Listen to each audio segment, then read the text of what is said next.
Okay, so it's 2023, which means it's 10 years since Black Lives Matter. And Cornel West was recently at a Black Lives Matter rally. And first, let's be clear what Black Lives Matter was not. Black Lives Matter was not a bunch of angry, violent black people who one day took to the streets and started destroying property. No, that's not what Black Lives Matter was. Black Lives Matter was peaceful, nonviolent protests. It only became violent when the militarized police, showing up looking like soldiers, started firing tear gas into the crowds. And that's what happens in the United States. The protests are peaceful, then the police get involved and they escalate it to violence. So that's what Black Lives Matter was. Okay? Now, when did Black Lives Matter begin? It really didn't begin 10 years ago. It actually began 11 years ago when a black boy, teenager, Trayvon Martin, was shot and killed by a light-skinned Latino like myself, except this light-skinned Latino, his name is George Zimmerman, and he's overweight. And what makes this story even stranger, I guess, for me on a personal level, is that my brother is also overweight and his name is also George. So that's just, I have a weird connection to the Trayvon Martin story. Anyway, here's what happened with Trayvon Martin. 11 years ago, this black teenage boy was walking home. And then George Zimmerman called 911. And because he got scared, I guess, that, oh my gosh, there's this black person here. And the 911 operator told him, do not follow this person that you see. So what did George Zimmerman do? He took his gun and followed Trayvon Martin. According to George Zimmerman, they got in a physical fight, and to defend himself, George Zimmerman took out a gun, the gun that he brought with him, shot and killed Trayvon Martin. And the next year, George Zimmerman was on trial for murdering Trayvon Martin, and he was found not guilty. So what it looks like is that this non-black person went and hunted Trayvon Martin and killed him. The 911 operator told him, don't follow him. And what did George Zimmerman do? He took his gun and then followed him. Well, he didn't even have to follow him. Why did he bring the gun? Why did he follow him? And so a year later, Black Lives Matter started. And there are several other cases of unarmed black people getting shot and killed by the police. Not even shot, being killed in other ways. And it would take a long time to name them all. But let's just remember, it's 10 years of Black Lives Matter, but really it's 11 years because 11 years ago, Trayvon Martin was killed by George Zimmerman, hunted down. I mean, that's what it seems like.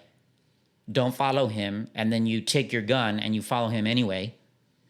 And a year later, 10 years ago, he was found not guilty. So Trayvon Martin is basically dead for the crime of being black, and George Zimmerman is a free man.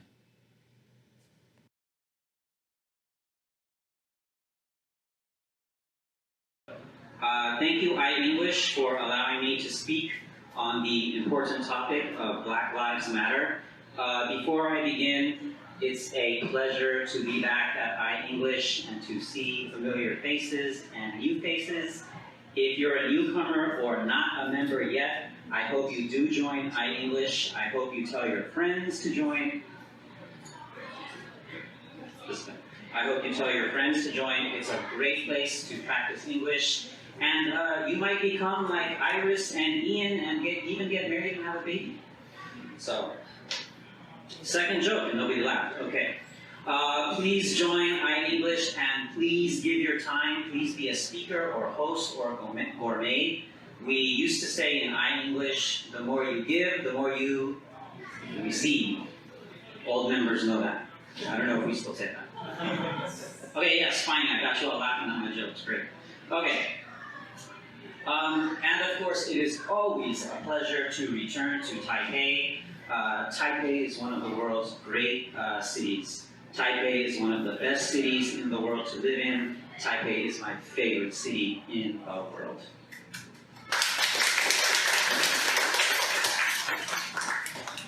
So, show from Japan, good choice. Okay, thank you. Enjoy. Sisters and brothers, I'm going to talk about the important topic of Black Lives Matter.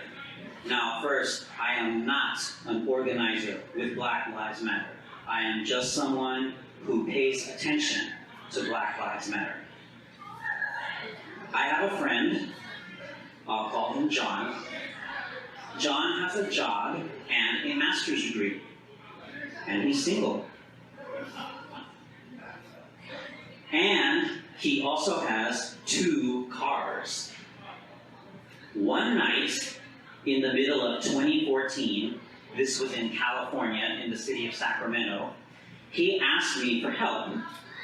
He would drive one of his cars while I drove his second car because he had recently purchased it. So we were driving through Sacramento. It was nighttime. John was driving in front of me. I was driving John's red Dodge Charger. The men in the audience know what that is. John was driving a Cadillac. The cops pulled him over. At first, I laughed at him because he was going to get a ticket. Then, I got scared. Why did I get scared? Because my friend John is black. He is a young, unarmed black man. I was afraid that the cops would beat him. I found a place to park, and I ran to the scene. There were 2 squad cars and 2 bike cops. That's 4 cops, at least, just for a traffic stop. I started walking to the scene. One bike cop, Officer Martinez, around 5 feet tall and obese, was on foot. "Get out of here," he said to me. "This doesn't concern you," he also said. "I know him," I said multiple times. "That's John." John's not his real name, I'm just protecting his identity. "That's John," I said multiple times. "He's my friend," I said multiple times. "Can I observe you?" I asked multiple times. Officer Martinez of the Sacramento Police Department then ran at me. That's how far I was from him. He had to run several feet to get to me. I threw up my hands and said, "I'm unarmed." The other bike cop joined Officer Martinez. They cuffed me and put me in the back of a squad car. I said, "My lawyer's phone number is in my wallet."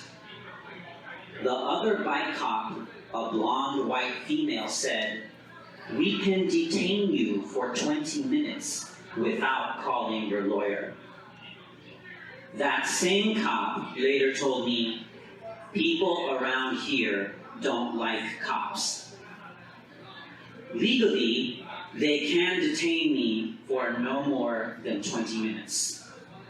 They detained me for longer than 20 minutes. They broke the law. As I sat in the back of the cop car, hands cuffed behind me, another cop, apparently the ranking officer on the scene, a tall, bald white male, said, "I think we're being punked." He then told me that he doesn't know who's a threat or not.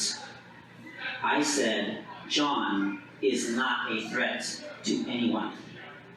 The cop looked at me, shocked, as if anyone would dare question him.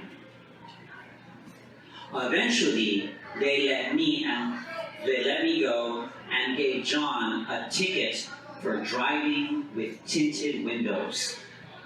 There is no law against driving with tinted windows. It was night. It was dark.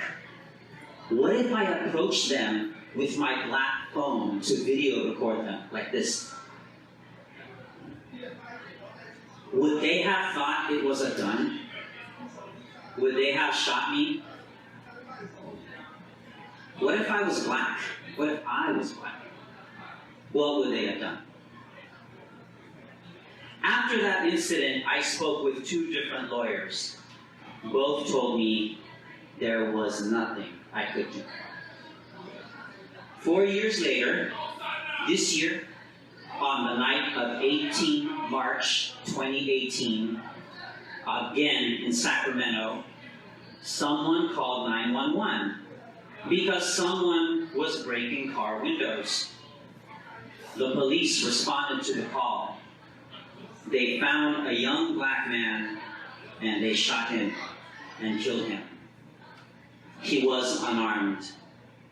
His name was Stephon Clark.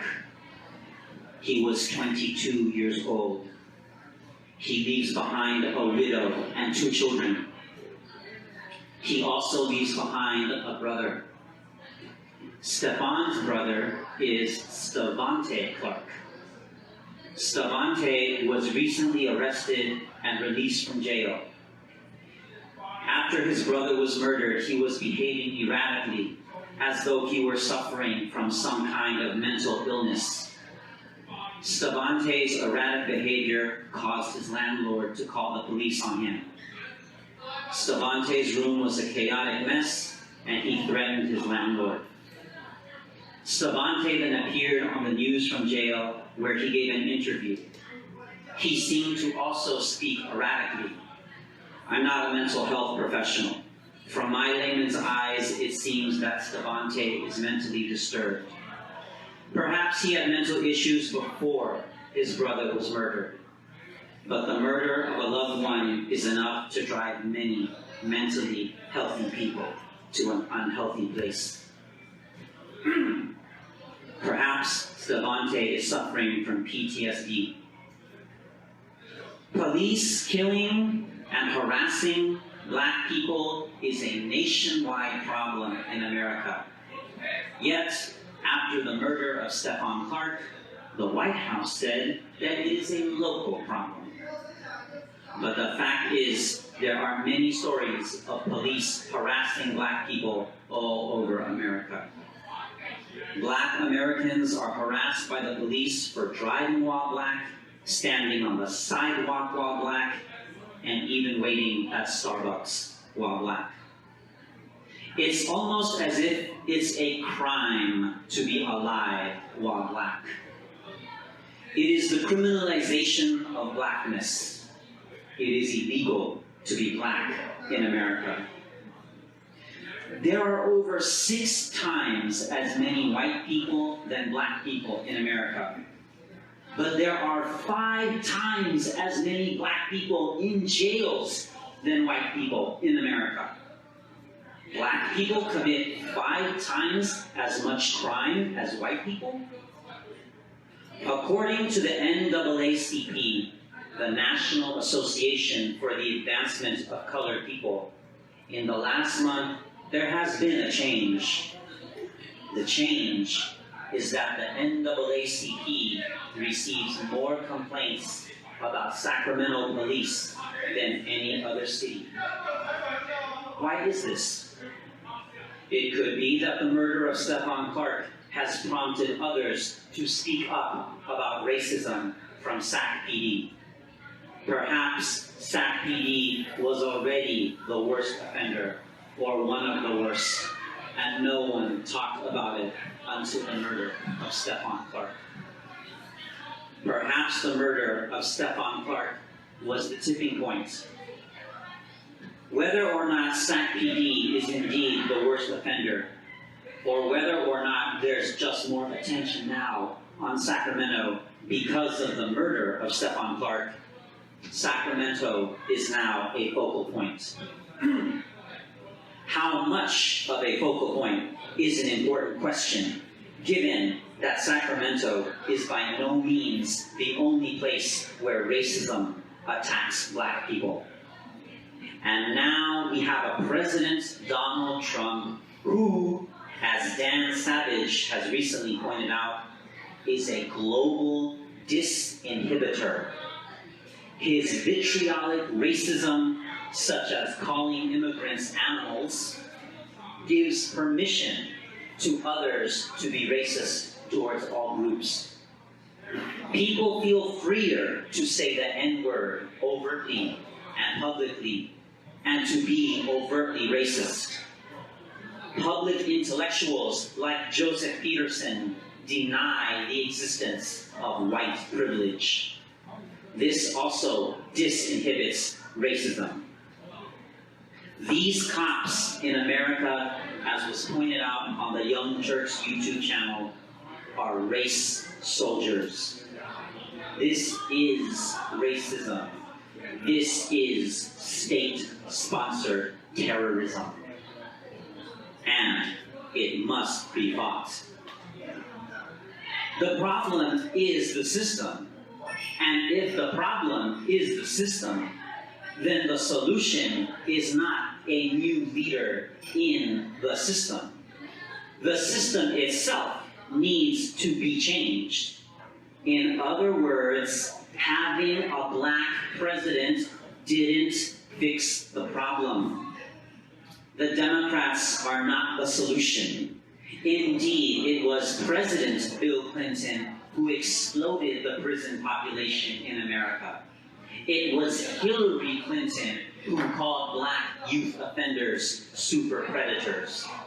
It was candidate Hillary who had her security remove a Black Lives Matter protester from one of her events. But it was Senator Bernie Sanders who gave the microphone to Black Lives Matter activists when they disrupted one of his speeches. But again, a President Sanders in and of itself is not the solution. What is the solution? How can racism be inhibited? How can the system be changed? I'll mention some things, just a few things. This is by no means all of the solutions. Fighting racism and other injustices must be done, as Chris Hedges says, town by town. After the murder of Stephon Clark, Black Lives Matter Sacramento began organizing activism.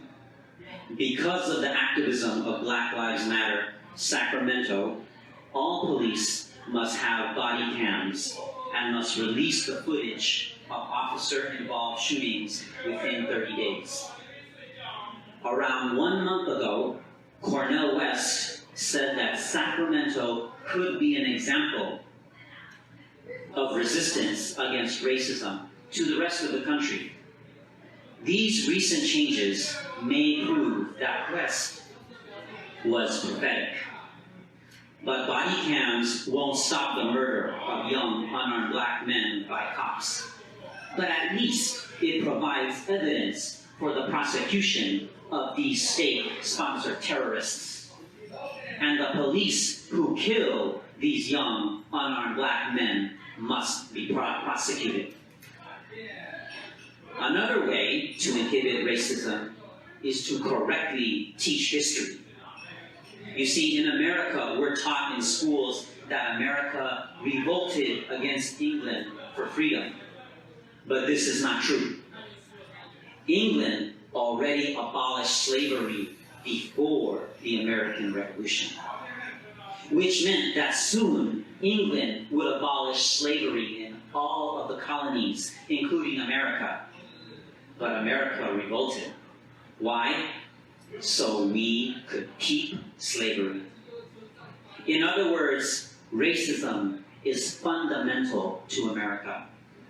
Or, as Beyonce Knowles said, racism is so American that when you challenge racism, you look like you're challenging America. Why do we need police? To protect our property, or to protect our property rights, or to keep our property rights, or to keep our property, our slaves, from escaping.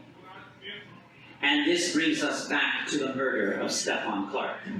Why were the police called? Someone is breaking car windows. Someone is violating property rights. Shoot the suspected violator. Property is more important than black lives. In slavery, black people were dehumanized into property. Now it can seem like black people, particularly young, unarmed black men, are even less valuable than property.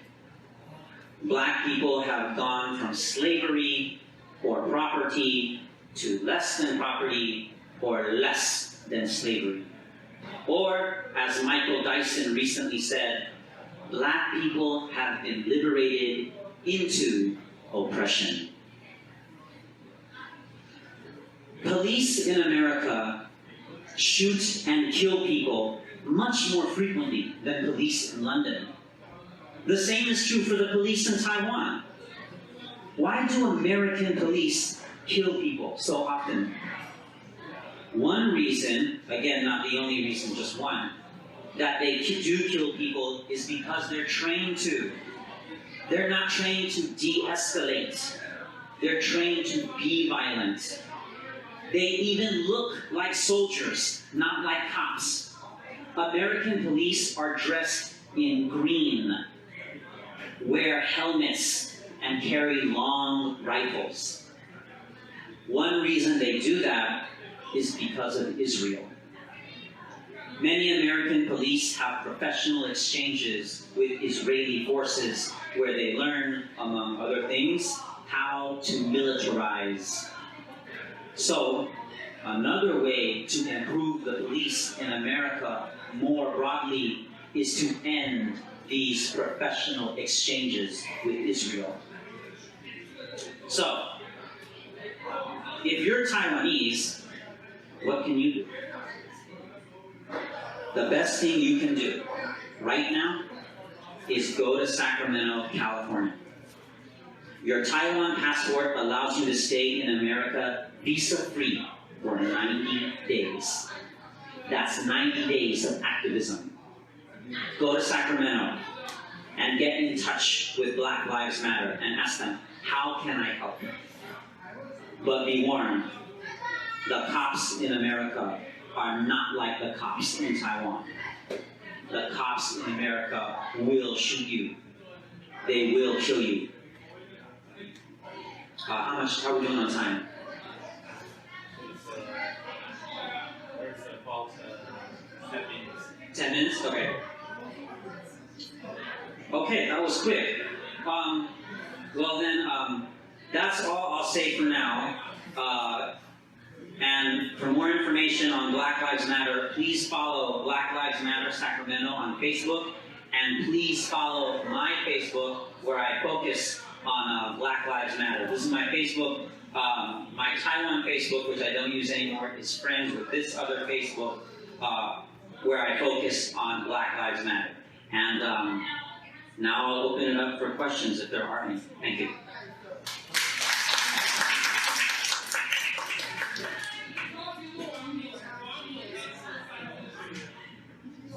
Any questions?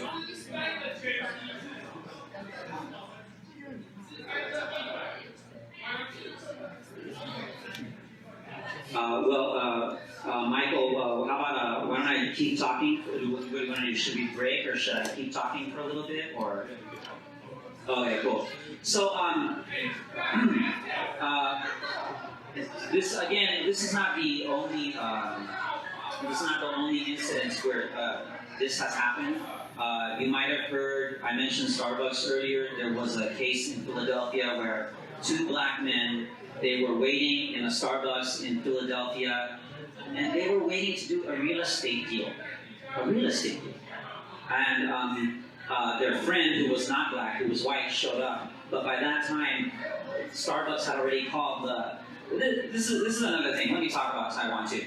See, okay, here in Taiwan, you know, you're not like everywhere in the world. You're not supposed to use the bathroom or sit down unless you buy something first, right? But here in Taiwan, everybody's cool. You know, you go to Starbucks, use the bathroom, you go outside, whatever. Everybody does that. You go to 7-Eleven, I have $100. Can you give me $250, please? Yeah, sure, no problem. But this is another thing in America. In America, we tend to have, we're afraid of each other. See, everybody says, oh, I come to Taiwan and everybody's so friendly, right? No? Okay. No, but you might have heard this. A lot of people from the US or from Japan or from wherever, they go to Taiwan, they say, wow, Taiwanese people are really friendly. And part of this problem, there's a lot of this, it's not just specifically a black thing, though that is important, is this idea that this is mine, this is private property, you know, what are you doing here, get out. Can I, like, if you, in Starbucks, and there's a lot more going on here, in Starbucks, you can't, in America, you can't just go in and use the bathroom. You have to ask them, oh, can I have the key to use the bathroom? Can I have the code to use the bathroom? And the response is, oh, did you buy something? Can I see your receipts? And that's what happened to these two black guys in Starbucks. One said, can I use the bathroom? Oh, you have to buy something. Well, look, I don't want to buy anything. Can I please use the bathroom? And then the lady freaked out and she called the cops. So there's a lot going on. One of the things why I like coming to Taiwan so much is because all these issues are related. And one of the things that makes me sad as an American is that these problems we have in America, you don't have them here in Taipei. The cops don't shoot people here. You know, I mean, yeah, they do, but not like in America, not frequently. There's so little crime here. Anybody, any female in here can walk anywhere in Taiwan, anytime. Nothing will happen to you. You know, we're so scared, and there is a lot of crime in America, and we're so scared, especially if we, generally speaking, if we see a black person at night, oh, call the cops, there's a black person there, what are they doing there? This black family or couple, they were at an Airbnb in a neighborhood, and they went outside, and this white person saw them and thought, oh, what are they doing here? I've never seen them before. So she called the police. So there are all these things that happen a lot in America that you will not see happen here in Taiwan. You might think there's so many homeless people here in Taipei. You might think that if you ever go to America, you're going to see a lot more homeless people. You're going to see a lot more crime. You're going to see, like I said, the police dressed as soldiers. So there's really this problem of racism is connected to other problems in America. One of them being we have so much poverty. Now, one of the reasons why there's so much poverty in America is that one of the number one reasons that Americans go bankrupt is we can't afford our medical bills. Now, why is that? Because we still do not have a healthcare plan that covers everybody. Taiwan, Japan, Europe, Canada, they all have healthcare that covers everybody. America still doesn't have a healthcare plan that covers everybody.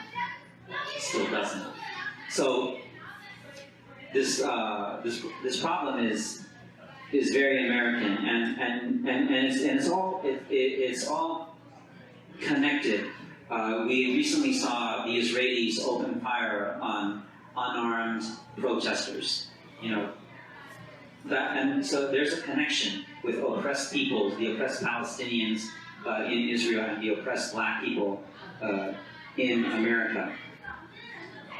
And like I said, the police in Israel, they have these professional exchanges where they share with each other what not to do, so to speak, in a way. They share with each other how to become more violent. And again, another difference, a lot of the cops you see in Taiwan, they don't even have a gun. They're just walking around. They're not even armed.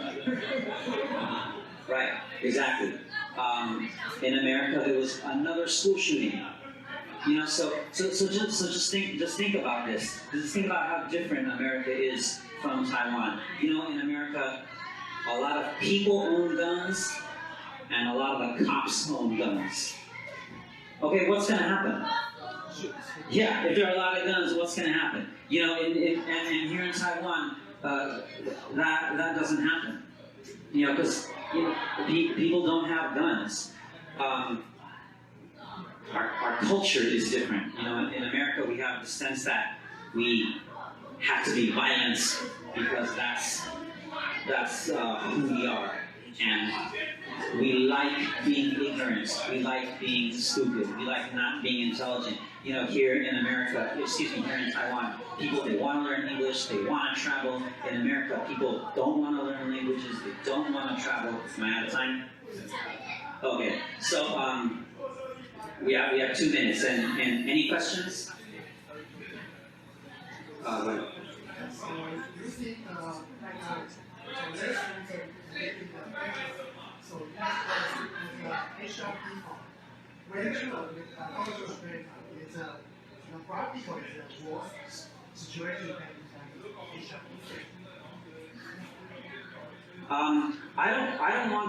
don't want to say the situation is worse for black people than it is for Asian American. I don't want to say the situation is worse for black people in America or black Americans than it is for Asian people in America or Asian Americans. Asian Americans face discrimination also. Fresh Off the Boat is a TV show. That's what the only TV show where there's an Asian American family on TV, the only one, and that's another thing. Everybody on TV. It was Tavis Smiley who actually has been accused of sexual harassment, but Tavis Smiley said, you know, you turn on the TV in America all day, all night, all white. You know, so I don't want to say one is better than the other, but everyone who is, unfortunately, who is not white will face some kind of racism in America. And right now, Donald Trump, he recently said immigrants are animals and the children of immigrants are not innocent. Now, what he's talking about is people like me. He's talking about Latinos mostly. But it's very easy for that hate of immigrants to go to the hate of black people, the hate of Asian people, hate those other people than over there.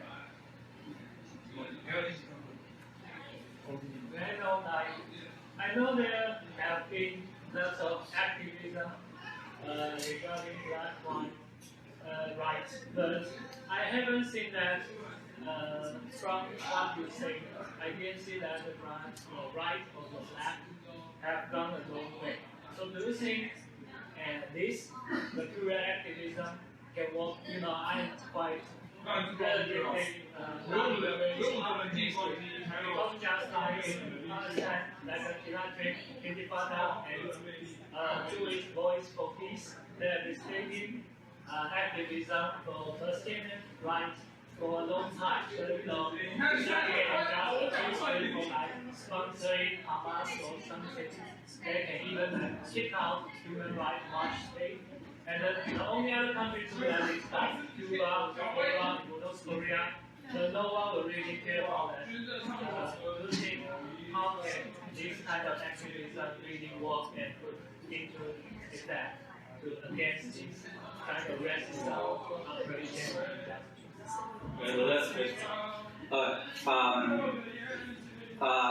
There are changes.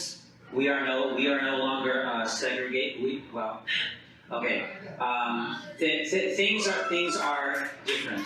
There are more opportunities. We have seen a black president. We have seen black people and other non-white people improve in some areas. I don't want to say improve. Changes have been made. Dr. King said the arc of justice is long, but it bends towards justice. Oh, no, the arc of history is long, but it bends towards justice. So yeah, it can seem really bleak. It can seem really bleak, grim. It can seem hopeless. But but in a way, those of us who are activists, no, not in a way, we have no choice. We can't just give up. Chris Hedges said, "I don't fight." I think he got it from someone else. He said, "I don't fight fascists because I will win. I fight fascists because they are fascists." So the point is actually not whether or not we will accomplish. Excuse me. No, let me say it again. We have no choice but to work towards justice, even if in my lifetime I don't see that justice. One more question? The last question. Last question. What do you think about Jerusalem capital? Who? Because recently, Donald Trump moved, Oh, the embassy? embassy in Jerusalem. Yeah, that's what the other gentleman was saying. Yeah, that is part of the continual. I'm against the move of the embassy to Jerusalem. That is part of the continual genocide against the Palestinians. Remember, it's not true that Israel was endangered by Egypt and its neighbors, and they had to strike first. Mossad, Israel's intelligence, and the CIA. They told the U.S. president, "No, there's no danger. Israel outmatches everyone, their neighbors easily," and then they attacked first. And they also kicked out 750,000 Palestinians. They kicked out 750,000 Palestinians. And 50 or many years later today, they are still not, their children and grandchildren are not allowed to return. So basically, I'm against the embassy move. I'm against moving the capital to Jerusalem. So is the UN, by the way. I'm against the occupation. So is the UN, by the way. And make no mistake, Barack Obama supported Israel's moving their capital, and so does Hillary Clinton. So for all the people who are saying, wow, Donald Trump is so different, no, he is not. Okay? Like I said before, it's all part of the same system. So the solution is not a black president in and of itself. The solution is not a woman president in and of itself. The solution are these specific policy changes to the system. Thank you very much, and please go to Black Lives Matter. Please follow Black Lives Matter Sacramento on Facebook, and please follow my Facebook and please follow this, which is friends with my Taiwan Facebook, which I don't use anymore. Thank you very much, everybody. Come see me live in person in Taipei, Taiwan, Saturday, September 9, 3 p.m. at the Taipei Interactive English Club. Link at the description. See you there. Hey, thank you so much for watching the video. Please like, please comment, please share, please subscribe to Risky Edges and turn on bell notifications. Please support independent media. Thank you.